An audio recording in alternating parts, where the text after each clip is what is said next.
اسباب عذاب قبر بھی بیان فرمائے ہیں کہ عذاب قبر ہوتا کیوں ہے۔ امام محمد بن محمد غزالی رحمت اللہ تعالی علیہ صوفیاء کے امام، جنہوں نے تصوف کی مستند کتابیں لکھی، احیاء العلوم آپ نے لکھی، مکاشفۃ القلوب آپ نے لکھی، منہاج العابدین آپ نے لکھی، کیمیائے سعادت آپ نے لکھی، یہ ہیں صوفیوں اور درویشوں کے امام جن کا ذکر میں کر رہا ہوں۔ وہ نہیں جنہوں نے ہاتھ میں 6 کڑے ڈال کے ڈھول کی تھاپک پہ ناچنے والا فقیر نہیں ہوتا۔ فقیر وہ ہوتا ہے جس کے سینے میں نبی کی حدیثیں ہوتی ہیں، جس کے عمل اور کردار سے اتنی خوشبوئیں بکھیری جاتی ہیں، جہاں سے وہ گزرتا ہے نبی علیہ السلام کی سیرت میں لوگوں کو ڈھال دیتا ہے۔ سنیے گا امام غزالی کیا لکھتے ہیں۔ امام غزالی فرماتے ایک اللہ کے بہت بڑے ولی تھے، نام تھا علی مدینی رحمت اللہ تعالی علیہ، حافظ قرآن تھے۔ آپ کے والد فوت ہو گئے، آپ روز اپنے والد کی قبر پہ جاتے اور قرآن پڑھتے، روز جاتے اور قرآن پڑھتے۔ رمضان مبارک کا مہینہ آ گیا، 27 رمضان مبارک کی شب آ گئی۔ آپ نے سوچا آج کی شب کے بارے میں بہت سے اقوال ہیں کہ یہ 27 رمضان المبارک کی شب لیلۃ القدر ہوتی ہے۔ آپ نے سوچا آج پوری رات بیٹھ کر باپ کی قبر پہ قرآن پڑھوں گا۔ آپ نے قرآن اٹھایا، قبرستان چلے گئے، والد کی قبر پہ بیٹھے، قرآن کھولا، قرآن پڑھنا شروع کر دیا۔ سورج ڈھل گیا، اندھیرا چھا گیا، ساتھ والی قبر سے آوازیں آنا شروع ہو گئی۔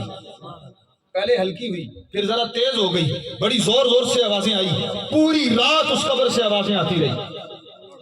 صبح سورج طلوع ہونے تک اس قبر سے آوازیں آتی رہی۔ آپ کو بڑا تجسس ہوا، آپ بڑے پریشان ہوئے کہ آخر اس قبر والے کی آوازیں کیوں آ رہی ہیں، اسے عذاب کیوں آ رہا ہے۔ آپ نے بستی والوں سے پوچھا کہ یہ شخص کیا اعمال کیا تھے۔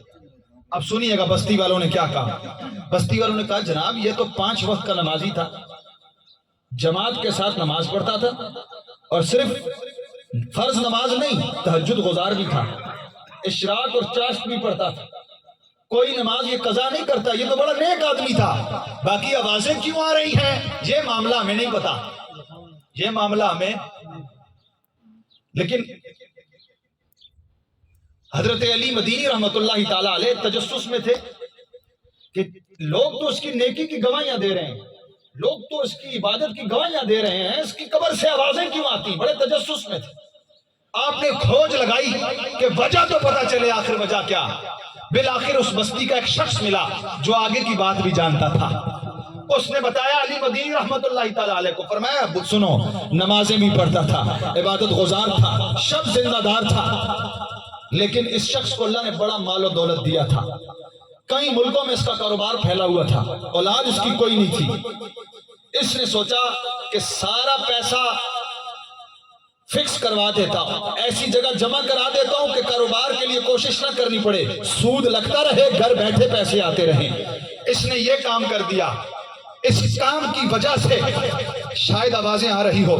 علی مدینی صاحب کش بزرگ تھے، سمجھ گئے، کہنے لگے یہ تو آقا دو جہاں حضور سرور کونین نے خود فرمایا ہے جو بندہ شب زندہ دار بھی ہو، عبادت گزار بھی ہو، لیکن اپنے پیٹ کو سود کی رقم سے بھرتا ہو، وہ اپنے پیٹ میں اللہ کا رزق نہیں بھر رہا، جہنم کی آگ بھر رہا ہے۔ اور حضور فرماتے ہیں ایک وقت میری امت پر ایسا آئے گا لوگ نہ چاہتے ہوئے بھی جو سود نہیں بھی کھاتے ہوں گے، سود کی گرد و غبار سے بچ نہیں سکیں گے۔ آج وہ وقت ہے، ملکی معیشت سود پر قائم ہے۔ 2 طرح کے سود ہیں، ایک ڈائریکٹ سود ہے، ایک انڈائریکٹ سود ہے۔ انڈائریکٹ سود سب اس میں ملوث ہیں، جو ملک معیشت سود پہ چل رہی ہے۔